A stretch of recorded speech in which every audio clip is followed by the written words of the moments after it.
You're.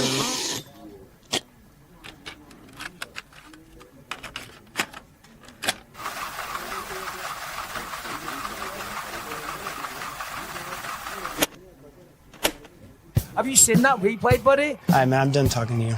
You can't be done talking to me right here facing me. I back. Trust me, I back. Damon! 60 G's, baby! But I'm not impressed by your performance. It's normal. Come on, guys. It's normal. You'll do nothing. You'll do nothing. I'm the man of the hour, Joe. Too sweet to be sour. What you see is what you get, and what you don't is better yet.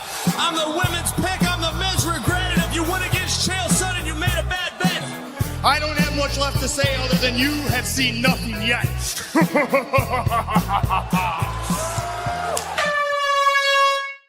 I'm not impressed with that performance there, McDane. I'm not impressed with that performance, bro. What a fucking blunder, brother. But big up to Kenny, big up to Sterling, big up to Olin, man. Oh my days. That was crazy. That was crazy. I don't know what the fuck happened. Motherfucker came up in here on a power trip, bro. Bro, man joined. Since you still have the He-Man comment up, I figured why not hit it again? Bro, man Only joined the Lord stream because he knows didn't what get the his fuck attention, happened. and then ended the fucking stream. These Scots, Look, man, you can't trust these Scottish motherfuckers. Look, in McDane's defense, I'm just happy I did not have admin rights to join the stream when I joined from the hot tub in fucking Palm Springs, because I probably would have done the same shit, boys, for the watch along. Look at this cockroach. Look at this cockroach threatening us again, man. He said, "Don't make me do it again." Hey, look, threatening us, man. Ola, if you take his admin rights away, you know the email to send it to, yeah? Unbelievable. First name, last name at gmail.com. You already know what it is. fucking Yeah, crazy. I mean, we didn't know what happened till it happened, Jax.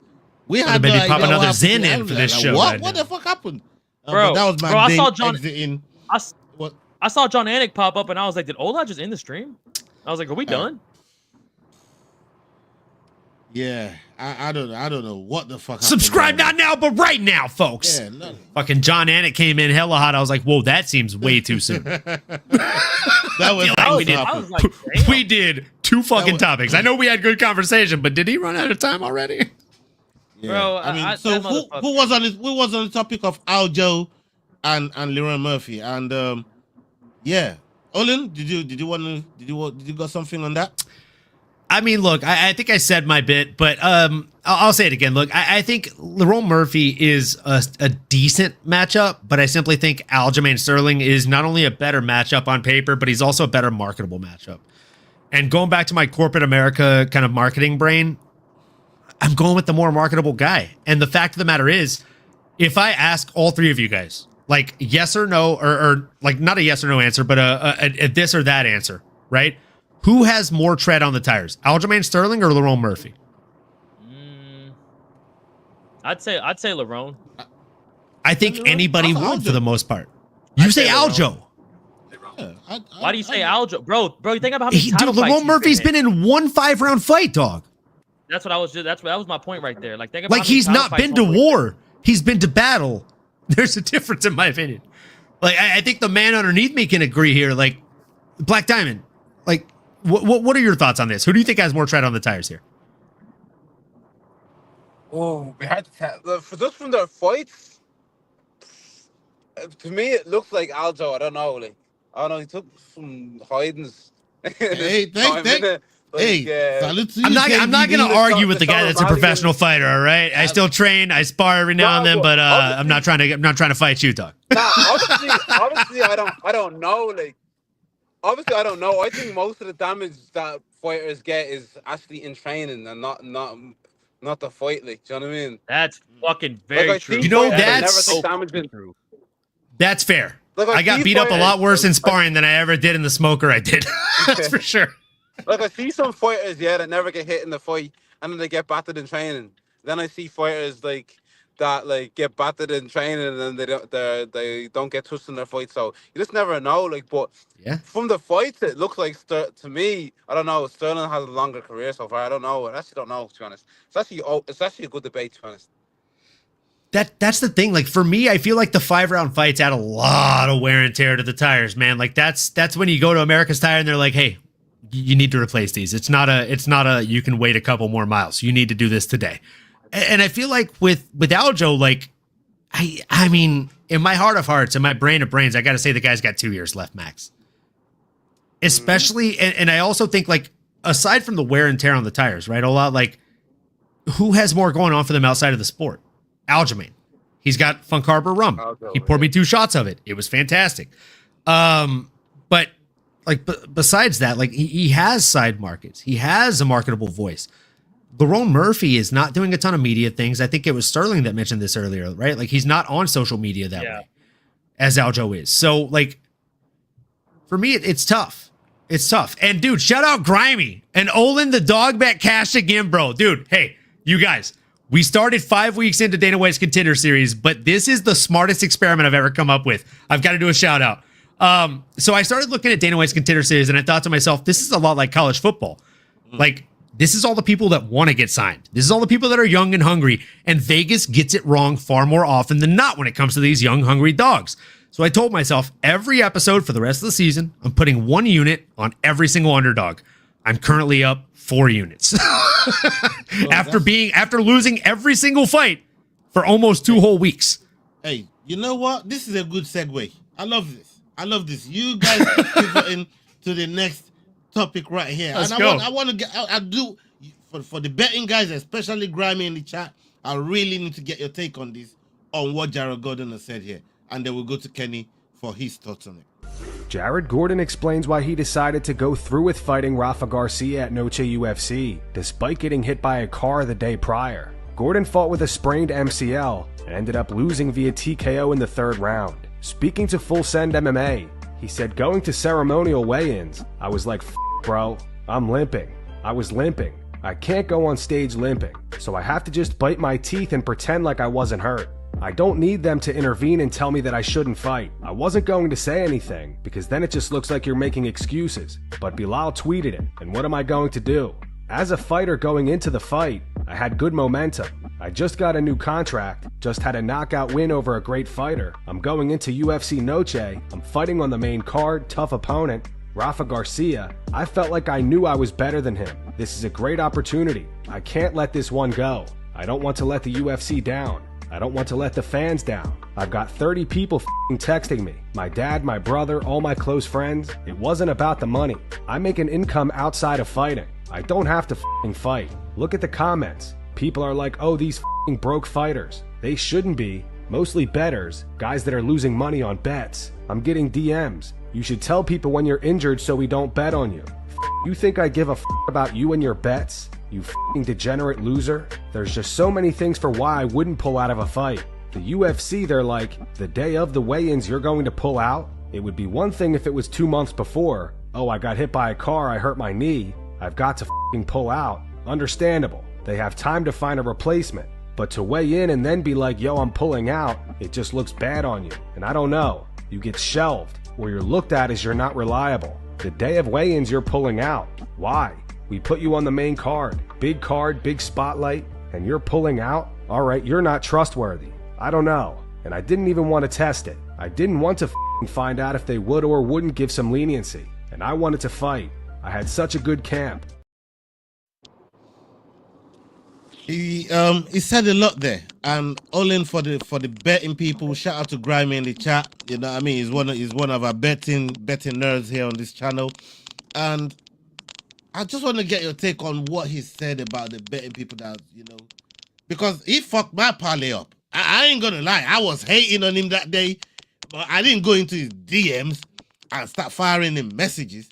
But I swear to God, because that was a few units that I had riding on Jared Gordon, man. And after he was pulling back the fight just went away from him in the 3rd. And what's your take on what he's saying specifically about the betting side of things? And I'm going to ask Kennedy the other side of that question. Yeah. So I'll definitely jump in here. I had a unit on him from our show, right? We do live bets when we're doing predictions. I had one unit on him. I thought he was a close dog or a close favorite, and I thought it was worth putting a unit on him. The juice was there. It was worth the squeeze. And then I was, watching the fights at my homie's place. I have this betting app in California that allows me to do live betting, and I put 2 more units on him, like right when the fight started. But I will be completely honest with you. I lost 3 units if you're keeping track, right? Math-wise. That's on me. I chose to bet 3 units on a fighter, knowing that he's going into a fight, and knowing that 70% of the time, statistically, from the math that I've done, like only my math, that a fighter goes into a fight with some issue.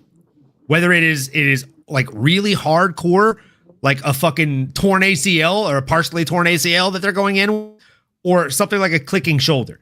And I know Sterling can speak to this. I know Black Diamond can speak to this. I can fucking speak to this. Like, if I roll my shoulder, you might be able to hear it on the fucking mic, kid. But I've still gone barring. I've still gone to the one smoker I was in when that shit was clicking 3 times per rotation. You know what I'm saying? And with all due respect, if you're willing to bet on me, that's money. I say it every time I recommend bets on my show. A, we're not a betting show. And B, if you are placing bets, only bet with money you are willing to burn in a dumpster. Because on MMA, that is what it is. It is the most volatile sport betting in the fucking world. Again, you can check me on that. Statistically, MMA is the most volatile sports betting you can find. You know me, bro. I don't watch NFL like I watch UFC. I am up probably 37 units on the year on NFL. That shit just started, 3 weeks ago? 4 weeks ago? And I ain't put that many units in. But it's easy to bet on statistically if you're picking overs and unders. It just simply makes sense. There's a statistical reasoning behind it. For MMA, I can bet as a better fighter on paper for 9 out of 10 analysts or cappers.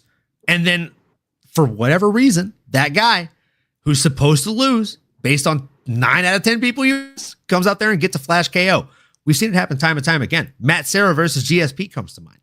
So you can't be mad at the fighter. He signed a dotted line, and if he pulls out, he said it himself. He just signed a lucrative or more lucrative contract for himself. And if he pulls out, there are stipulations in those contracts. And again, like Kenny's getting the mic next, so he can speak on that. But if you pull out, there are clauses in those contracts you guys sign saying that if you pull out, we can renegotiate. We can pay you less for your next fight. More often than not, that's the situation. Yeah, like so Kenny. I don't blame him. Yeah, for real. Kenny, from what Jared Gordon was saying there in terms of, like, bro, imagine being, you got a fight this weekend. Imagine being run over the day before your fight by a car. And obviously, he's done well to hide the injury, because in the weigh-ins, you couldn't tell. You couldn't tell this guy just being hit by a car. He done so well. And obviously, he's getting calls from his family to say, asking him to pull out of the fight. But in his mind, and you could speak to this because you fight under you fought under big promotions. What is it? Is it that frowned upon to pull out on the day of a weigh-in for like something you don't really want to disclose? Or if you do disclose to the public that you just been hit by a fucking car, would they be that mad at you to want to renegotiate your contract, as Olin said earlier on? Yeah, I don't. From my experience, like, they won't like shout at you or nothing like that. But they'll do little things like they have all the power is in their hands, in it. The contracts are one-sided, so like you said, like, you're right. Like, if you pull out, they could cut the contract. They could cut you completely, depending on what position you are in. Like, if you're Conor McGregor, you can kind of do what you want. You know what I mean? You can pull out of 10 fights. You know what I mean? And they need you. Like, you know what I mean? But if you're John in a position Jones? where John Jones can do that shit as well. Like, but like the bigger fighters that are like, you know what I mean? Them type of fighters, the big stars can do that. But like, if you're up and comer and maybe you're looking for a title shot or something, you can't really. You can't do it, and you're not gonna shout at or something. But it is risky, like, and obviously, if you're that close to a fight, you have like sponsors backing you, you have people backing you, invested into the camp. You're like, you could That's the still other get side. you could get a lucky punch and knock him out. You roll the dice, you know what I mean? That's the sport we're in. Like, just like you're saying, anything can happen. You know what I mean? But it is one of them things. I get it, and if I'm in a position where, I'm not gonna lie, if I'm in a position like John Jones and I had an injury, I would not fight. But if I was in a position where like I just got a UFC contract, I'm gonna take the fight all day long. If I had one arm, I'm gonna still take the fight all day long. Like, it just And depends on- he admitted he was one fight into a renegotiated contract with the UFC. He just re-signed for a 5-fight deal. So you know as well as I do, if you pull out of that first fight, they have the power. You said it yourself. They can renegotiate. And then if you were guaranteed 25-25, now they can say, all right, well, you pulled out. You fucked us. You cost us $85,000 by pulling out of that fight. So now you're down to 15-15. I'm bear in mind this, like, and not that fighters have the money spent, or like, even if it's a fighter that's not going out going to flannels or going buying mad car, blowing the whole check on cars or something. You only fight 3 times a year. They don't have to offer you another fight, because they're only contractually obligated to offer you the 3 fights. After that, they don't have to give you another fight. So it's like, once they offer you the fight, that's they done their part. So if you pull out and like now you could only fight 2 times this year, that's affecting your paycheck, because they're obviously training full time. So that's their paycheck. They have to map that money within the whole year. I don't regard, like, depending on how much they're on, you know what I mean? So Yeah. you know what I mean? So it's a big decision. It's a lot more than just like just pulling out just because of ego or anything like that. I think it's more than ego. It's like they're trying to like look after their families, and 3 times a year they're getting paid. You know what I mean? So there is that as well. And again, it's tough. Like going back to 15 and 25 as just like a base scale, right? Like, let's say that he negotiated a 25K to show, 25K to win contract. They can very easily say, all right, we're going to give you 10 or 15K to show him, 15K to win. He's essentially saying, even if I win my next 5 fights, I'm getting half the paycheck every time that I should get.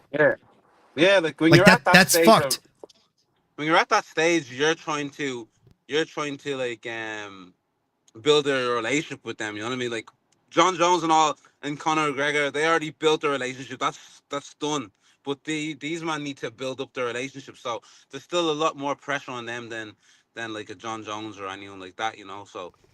Yeah, I definitely feel that. I definitely feel it why he took the fight. Like I said, like if he was in a position where he didn't have to take a fight, I'm sure he wouldn't. But he's not in that position right now.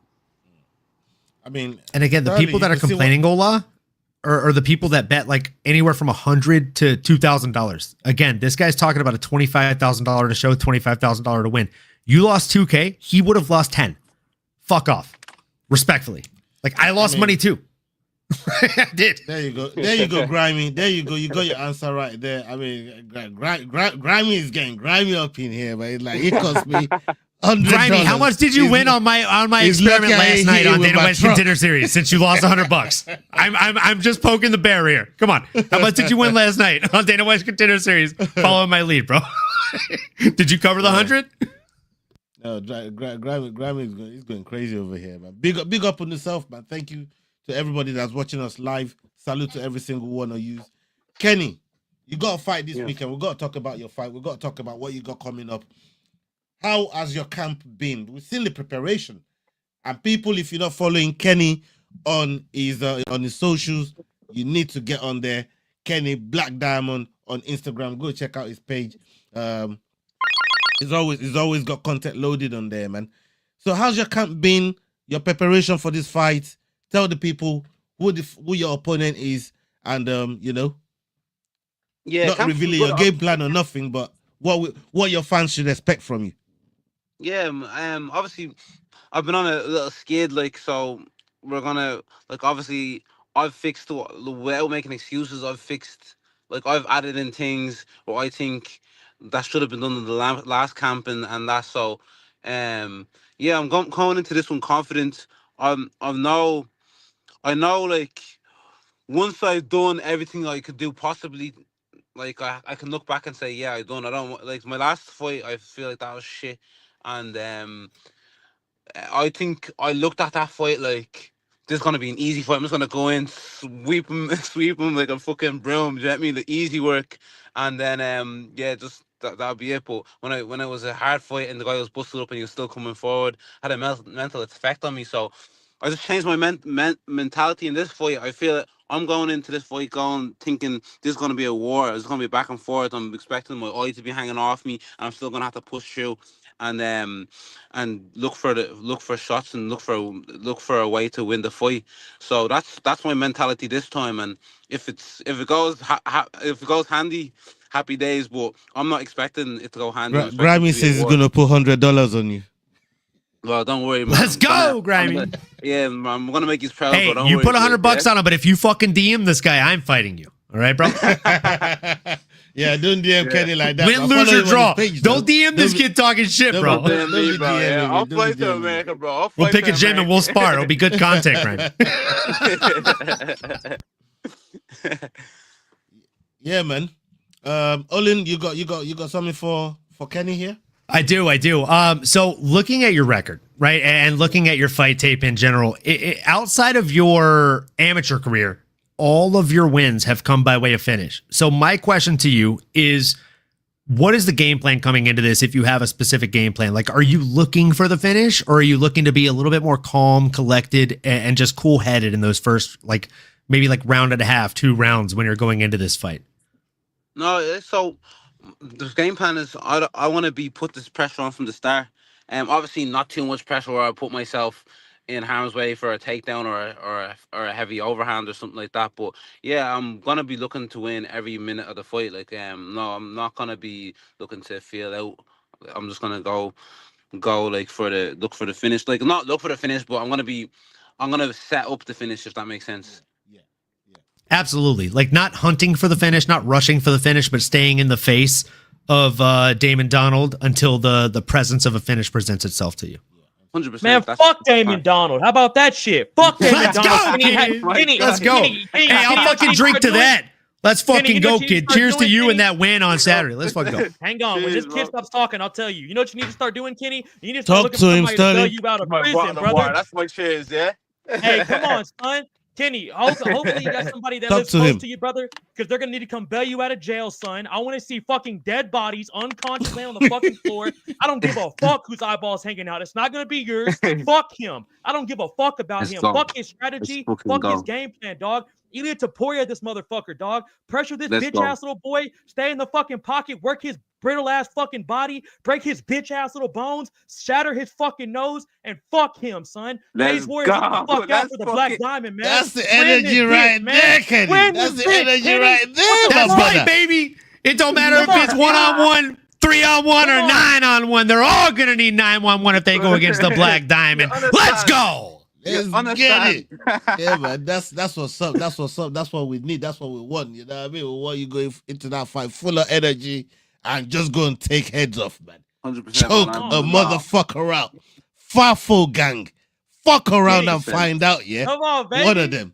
Hey, bump the clock, hola. Bump the clock, hola. Kenny, when is it Saturday? Your time? What time, bro? Tell the fucking people where they need to go see a murder. Yeah, Saturday night. If you can't make it to the event, it's gonna be on UFC Fight Pass. Let's go. Irish time should be 4 p.m. 5 p.m. I should be fighting. So yeah, anybody can watch it, man. UFC Fight Pass. The fight is gonna be there. Cage Warriors. I'm telling y'all. That card right there. The dog. Go check it the out, dog, man, people. you know I'm what telling I you, mean? people. When he said 5 p.m. folk in Ireland time, that's like 11, maybe 10 o'clock for us in the States, people. I don't know where the fuck you're at in the States, but from 10 to 12, you need to get down, get a fucking hard cock going, and get ready to see a fucking dead body going, son. Let's fucking go, Bet on Kenny. black. Bet on black. So 5 p.m. Bet on Ireland black, time baby. is 9 a.m. PST. That is 11 a.m. if you are in Sterling's time zone, and Come on, man. 12 noon if you're on the East Coast, folks. Make sure we cater to all the listeners here. Make sure you're tuning in on UFC Fight Pass. Check out the Black Diamond. He is going to go out there, and he might not murder somebody, but God, he's going to make it look fucking close. Let's go. Yeah, man. Nah, 100%. Kenny, I want you to murder this motherfucker I'm hyped for in it. front of Kenny. Murder in front of his family. I don't give I don't a want him to fuck spend about his it. win money on bail money. You know what I'm saying? No, fuck that, Kenny. Hell, they That's why you got signed the somebody waiver else. for this It's shit. legal, They signed the it's waiver. legal. They man. signed a waiver. They signed the Come waiver, on, bro. baby. The waiver is signed on the dotted They signed the line, waiver. bro. Homie's bro. gonna be the first dude to get Rusamar Paul Harris for killing a man instead of just snapping his bone. It's in the paper, dog. It lets them know before they come in here, dog. We're not responsible for none of this shit, son, including death. And Kenny, it's not even an if. When your arm is raised, we're gonna have you back on the channel. We're gonna bring you Let's back. go. We're gonna celebrate with you, my brother. 100%, man. because 100%. That's what you do, my bro. You know what I'm trying to say? Yeah, we support you, we're rocking with you, and we're wishing you Always. all the best in Let's this go. fight, man. You know what I mean? Bring home that W, brother. And, God bless, yeah, man. Everybody, make sure you're following Kenny Black Diamond on his socials. It's always Let's go, loading on man. there. You get more information about the fight. Any of your new sponsors and the people that you'll be collaborating with that you want to give a shout out to before we wrap it up, brother. Yeah, obviously, I just want to tell you thanks to everyone that's supporting. Obviously, my team at SBG Ireland, Dave Roach, John Kavanagh, my sponsors, One Hutch, Wazzy Workshop, Evan Tracy Photography, Blanchetown 4x4. I'm actually there now. But in Blanchetown Yeah, 4x4, we're getting shout out to it them. Wow, everyone that supported, man. There's too much people to name. Obviously, shout out Nah, to you're the the Fight man, Week bro. show. Shout out to the motherfucking Fight Week show, man. And fuck around and find out gang is gonna be back live and direct. Come Yeah. on, my bro. Let's go, baby. Come Let's on, go, bro. baby. Big love, man. Big love, big love, big love. And people, thank you to everybody that stayed in with us, that's locked in with us. Sorry about the fuck up earlier on Dane's behalf. You know what I mean? They fucked up, but we pulled it back up. We pulled it back up, and we still got to the end of the show. So big up on yourself. All in MMA normally. Big up yourself, my bro. Sterling, my brother, S-Dogs MMA, always looking to catch a body out here. Yeah, he's a fella, baby. and he boasts about that shit every day. I'm a fella now. I'm a fella. I We just did did a a bid. We did a bid. Kenny, we're a We free did a man bid. now. A stint in the jail here, folks. We did a bid in No, prison, big up and we're yourself, out Sterling, now. man. Big love, man. I And appreciate yeah, you. up onto the next video. Make sure you come catch us up on Friday. We're going to be doing the prediction show, and we're going to be letting our dogs of the week be known. And on Saturday, make sure you keep your eye on that fight, on that Fight Pass, UFC Fight Pass, Cage Warriors event going on up on there. Kenny Black Diamond is going to be fighting on there. Make sure you go in there over there to support him. And yeah, we're going to catch you on the next one, people. Hasta la vista. We're out. Salute. Love. Hey guys, this is John Anik from the UFC. You're watching the Fight Week show. Please subscribe. Not now, but right now. Subscribe to the Fight Week show. We'll see you guys on the road soon.